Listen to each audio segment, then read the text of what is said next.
నమస్తే, welcome to our channel. నేను ఆదిత్య. కేంద్ర ప్రభుత్వం భారీ ఉద్యోగ నియామకాలకు ఒక ఆఫర్ చేసింది. కానీ ఆ ఉద్యోగాలకి అప్లై చేయడానికి మాత్రం విద్యార్థులు కానీ యువత కానీ అంత సుముఖంగా లేరు అని ఇప్పుడు కేంద్ర ప్రభుత్వం ఆ బాధ్యతని ఆయా జిల్లాల కలెక్టర్ల మీద పెట్టడం జరిగింది. మరి అసలు ఉద్యోగం అంటేనే యువత ముందుకు వస్తూ ఉంటారు. చాలాసార్లు మనం చూసాం, నోటిఫికేషన్ రాలేదంటూ ధర్నాలు చేసిన పరిస్థితులు కూడా మనం చూసాం. మరి ఇప్పుడు ఆఫర్ చేసిన యువత ఎందుకు వెనకడుగేస్తున్నారు? ఇలాంటి ఎన్నో అంశాల గురించి తెలుసుకునే ప్రయత్నం చేద్దాం. సో ప్రస్తుతానికి మనతో పాటు స్టూడియోలో ఉన్నారు ప్రముఖ సీనియర్ జర్నలిస్ట్ అలాగే పొలిటికల్ అనలిస్ట్ సిఎస్ రావు గారు. సార్ని అడిగి తెలుసుకుందాం. సార్ నమస్కారం. సార్ నమస్తే. మనం చూసాం గతంలో తెలుగు రాష్ట్రాల్లోనే నోటిఫికేషన్స్ ఇవ్వట్లేదని విద్యార్థులు యువత రోడ్ల మీద ధర్నాలు చేసిన పరిస్థితులు చూసాం. అలాంటిది కేంద్ర ప్రభుత్వం ఇచ్చినటువంటి నోటిఫికేషన్స్ సైతం విద్యార్థులు కానీ యువత కానీ వెనకడుగు వేస్తున్నారు. ఇప్పుడు ఆ బాధ్యత కలెక్టర్ల మీద పెట్టారు. మరి ఏంటి అసలు దీని వెనకాల మతలబు? ఇప్పుడు ఇది విచిత్రమైనటువంటి పరిణామం. నిజంగా కూడా సాయుధ బలగాల్లో అంటే మిలిటరీలో చేరడానికి ఎంతమంది విద్యార్థులు ఏ రాష్ట్రాల నుంచి ఎంత వస్తున్నారు అనేది కనుక మనం లెక్క తీస్తే, ఇప్పుడు కేంద్ర ప్రభుత్వం ప్రతి సంవత్సరం 2 కోట్ల ఉద్యోగాలు ఫిలప్ చేస్తామన్నారు. వాళ్ళు ఫిలప్ చేయట్లేదు. కానీ భారీగా ఈ సంవత్సరం తాజాగా 39,400 ఉద్యోగాలకి నోటిఫికేషన్ ఇచ్చింది. 39,400 ఉద్యోగాలకి ఇచ్చింది. పెద్ద సంఖ్య కదా. అవును. కానీ దీనికి ఎంతమంది రెస్పాన్స్ అవుతారు అనేది విచిత్రమైనటువంటి పరిణామాన్ని మనం విశ్లేషణ చేసుకోవచ్చు. ఇప్పుడు సిఆర్పిఎఫ్, అస్సాం రైఫిల్స్ ఇలాంటి వాటికి, సిఆర్పిఎఫ్ అంటే బోర్డర్స్లో, దాని ఎంత టఫ్ అందరికీ తెలుసు. అలాగే అస్సాం రైఫిల్స్ అంటే ఎక్కడ వివాదాలు, ఎక్కడ అల్లర్లు ఉంటే అక్కడికి పోవాలి. సో అలాంటి డిపార్ట్మెంట్లో పనిచేయడానికి ముందుకు వస్తారంటే ఎంతో కొంత వచ్చే అవకాశం ఉంది కొన్ని రాష్ట్రాల్లో. అసలు మిలిటరీకి జవాన్లుగా పోవాలంటే, మిలిటరీలో చేరాలంటే ఇవాళ యూత్ ముందుకు రానటువంటి పరిస్థితి ఏర్పడింది. సైనికుడిగా చేరాలంటే ముందుకు రానటువంటి పరిస్థితి ఏర్పడింది. ఎందుకు చెప్తున్నా అంటే, నేను 2003 ఆ ప్రాంతాన నేను ప్రకాశం జిల్లాలో నేను పనిచేస్తున్నాను. నేను పేపర్కి ఇన్ఛార్జ్గా పనిచేస్తున్నప్పుడు అక్కడ కలెక్టరు, ఆయన పేరు ప్రస్తావించడం భావ్యం కాదేమో, అప్పుడు కలెక్టర్ నాకు ఫోన్ చేసి నేను చెప్పేది 2003 సంగతి. సుమారుగా 2003 కానీ 2004 ఆ ప్రాంతాన, లేదా 2002 కొంచెం అటు ఇటుగా. మిలిటరీకి సంబంధించి సైనికులు ఎంపిక జరుగుతుంది, కొంచెం మీ పేపర్లో ఫస్ట్ పేజీలో కొంచెం రాసి హైలైట్ చేసే ప్రయత్నం చేయండి. సెలక్షన్కి రావట్లేదు యూత్. ఒకవేళ యూత్ వచ్చినా కానీ వాళ్ళకు ఉండేటువంటి మెజర్మెంట్స్ ఉంటాయి కదా, ఫిట్నెస్ మెజర్మెంట్స్, ఆ ఫిట్నెస్ మెజర్మెంట్లో సెలెక్ట్ కావట్లేదు. ప్లస్ చాలా తక్కువ మంది వస్తున్నారు. కొంచెం అవేర్నెస్ కల్పించడానికి ప్రయత్నం చేయండి అని చెప్పి నాకు ఆయన ఫోన్ చేసి రిక్వెస్ట్ చేశారు. అంటే దాని అర్థం ఏంటి? కలెక్టర్లకి టార్గెట్ అప్పుడే పెట్టినట్టే కదా.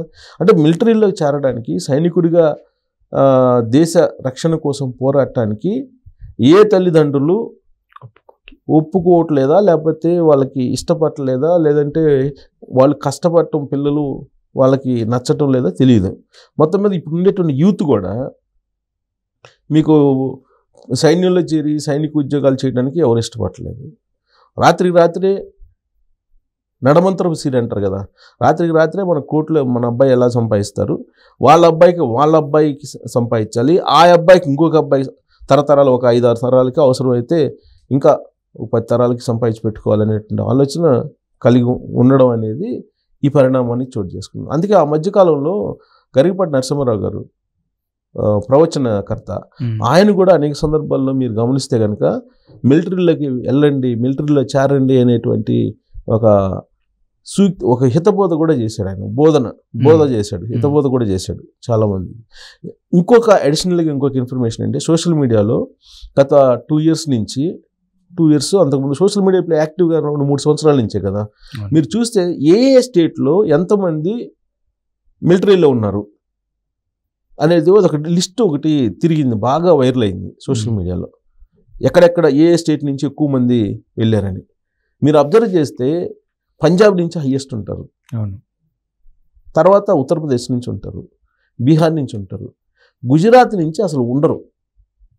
నామినల్ ఏళ్ల మీద లెక్క పెంచుకోవచ్చు. 100ల్లో ఉంటారని చెప్పి మిలిటరీలో 100ల్లో ఉంటారు. గుజరాత్ రాష్ట్రం నుంచి 100ల్లో మాత్రమే ఉంటారు మిలిటరీలో అని చెప్పి ఆ సోషల్ మీడియాలో వైరల్ అవుతున్నటువంటి న్యూస్.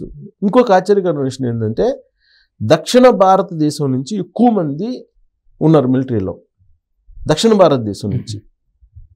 కానీ ఉత్తర భారతదేశం కంపేర్ టు దక్షిణ భారతదేశం ఉత్తర భారతదేశం తీసుకుంటే ఒక ఎక్సెప్ట్ పంజాబ్ దక్షిణ భారతదేశంలోనే ఎక్కువ ఉన్నారు. పైగా దక్షిణ భారతదేశంలో కూడా ఎక్కడి నుంచి ఉన్నారు? తమిళనాడు, కేరళ రాష్ట్రాల నుంచి ఉన్నారు. ఆంధ్రప్రదేశ్ కానీ తెలంగాణలో కానీ, తెలంగాణలో చాలా తక్కువ ఇంకా కూడా. సో కాబట్టి ఒరిస్సా కానీ ఇవన్నీ తక్కువే. మహారాష్ట్రలో కూడా తక్కువ, మహారాష్ట్రలో చాలా తక్కువ, మహారాష్ట్రలో కూడా చాలా తక్కువ ఉన్నారని చెప్పి సైనికులు కానీ అని చెప్పేది చాలా తక్కువ ఉన్నారని చెప్పి ఆ మధ్య వైరల్ అయినటువంటి ఒక పెద్ద న్యూస్. అసలు ఎందుకు గుజరాత్ వాళ్ళు అసలు మిలిటరీలో అసలు నామినల్గా ఉన్నారు, అసలు అటువైపు వెళ్ళరు. మరి ఇప్పుడు మనకు ఉండేది ప్రధానమంత్రి, హోంమంత్రి, వీళ్ళంతా గుజరాత్ వాళ్ళు. ఎందుకు లేరు? ఇప్పుడు అన్ని రాష్ట్రాలకు సంబంధించి మనం తీసుకుంటే కనుక లోయెస్ట్ ఉండేది గుజరాత్. ఉత్తర భారతదేశం ఉంది ఎక్కువ, పంజాబ్ తప్ప. పంజాబ్ అంటే బోర్డర్లో ఉంది కాబట్టి ఫస్ట్ నుంచి వాళ్ళు ఉన్నారు. పంజాబ్ తప్ప మిగతా తక్కువ ఉన్నారు. అందుకే ఇప్పుడు అగ్నివీర్ అనేటువంటిది ఒక నియామకం తీసుకొచ్చాడు. అంటే మిలిటరీలో 5 సంవత్సరాలు పనిచేసి 5 సంవత్సరాల తర్వాత మీరు బయట రావాలి. ఇంకా పెన్షన్స్ ఏమి ఉండవు. అందుకే దాని మీద పెద్ద ఎత్తున అప్పుడు ఉద్యమాలు కూడా చేశారు. అంటే ఉన్నటువంటి బెనిఫిట్స్ని కూడా ఎందుకు తీసేస్తున్నారంటే దక్షిణ భారతదేశం వాళ్ళు ఎక్కువ ఉన్నారు మిలిటరీలో, ఉత్తర భారతదేశం వాళ్ళు లేరు, అందుకని బెనిఫిట్స్ని తీసేస్తున్నారు అనేటువంటి ఒక ప్రచారం కూడా అప్పుడు జరిగింది. ఇప్పుడు మనకు జనాభా నిష్పత్తిని తీసుకున్నా కానీ అప్పట్లో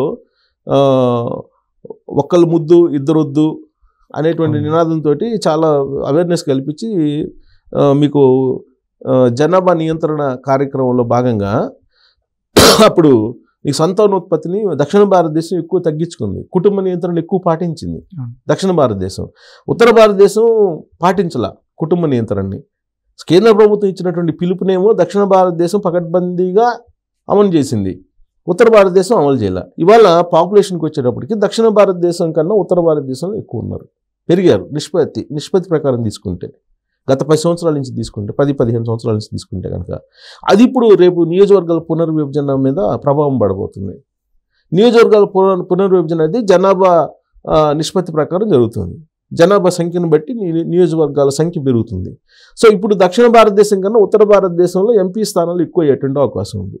అంటే అప్పుడు ఏమవుతుంది, ఉత్తర భారతదేశం వల్లే ఎప్పటికీ ప్రధానమంత్రి అవుతారు, దక్షిణ భారతదేశం వాళ్ళు కారు. ఇప్పుడు స్వాతంత్రం వచ్చినప్పటి నుంచి దక్షిణ భారతదేశంలో ఎంతమంది ఉన్నారు మనకి ప్రధానమంత్రి అంటే లెక్కేసుకోవచ్చు. ఉత్తర భారతదేశంలో ఉండేటువంటి వాళ్ళే మన దేశాన్ని పరిపాలిస్తున్నారు, వాళ్ళదే పెత్తనం కూడా. ఈవెన్ ఎందుకు నేను ఢిల్లీలో పనిచేశానండి, ఒక జర్నలిస్ట్గా ఒక ఛానల్కి ఇన్ఛార్జ్గా వెళ్ళాను. ఢిల్లీలో మీకు దక్షిణ భారతదేశం వాళ్ళకి ప్రత్యేకించి తమిళనాడు కానీ కేరళ కానీ ఉమ్మడి ఆంధ్రప్రదేశ్, అప్పుడు నేను అక్కడ పనిచేసినప్పుడు ఉమ్మడి ఆంధ్రప్రదేశ్ వాళ్ళకి కానీ మీకు కరోల్బాగ్ అనేటువంటి ఒక ప్లేస్లో తప్ప మిగతా చోట్ల ఎక్కడ ఎవరు రెంట్లకి ఎవరు తెలుసా మీకు?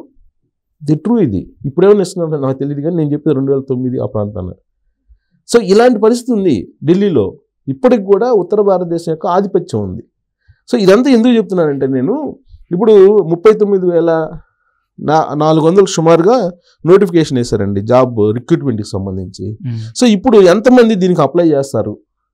ఇప్పుడు యాక్చువల్గా స్టాఫ్ సెలక్షన్ కమిషన్ అంటే ఒకప్పుడు పెద్ద పోటీ ఉండేది. సో స్టాఫ్ సెలక్షన్ కమిషన్కి ఇప్పుడు ఈ 39,481 పోస్టులు వేశారు. దీంట్లో ఈ భర్తీకి సెప్టెంబర్ 5వ తారీఖు నుంచి అక్టోబర్ 14 వరకు ఆన్లైన్లో మీరు దరఖాస్తులు చేసుకోవచ్చు అని చెప్పి ఇచ్చారు.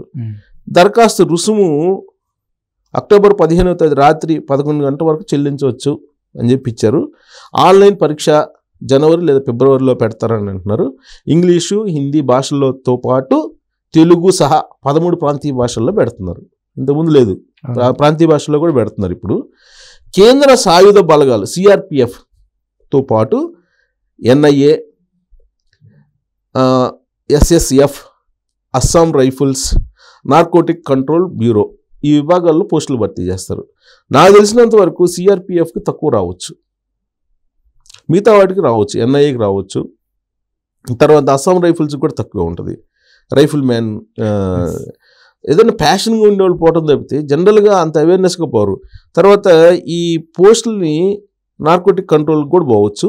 బట్ బోర్డర్లో ఎవరైతే సెక్యూరిటీగా ఉండాలని కోరుకుంటున్నారో ఆ పోస్టులు తక్కువ వచ్చే అవకాశం ఉంది. అందుకే ఇప్పుడు ఈ కలెక్టర్లు ఉంటారు కదా, కలెక్టర్ల ద్వారా ఈ అవేర్నెస్ కల్పించేటువంటి ప్రయత్నం చేస్తుంటారు.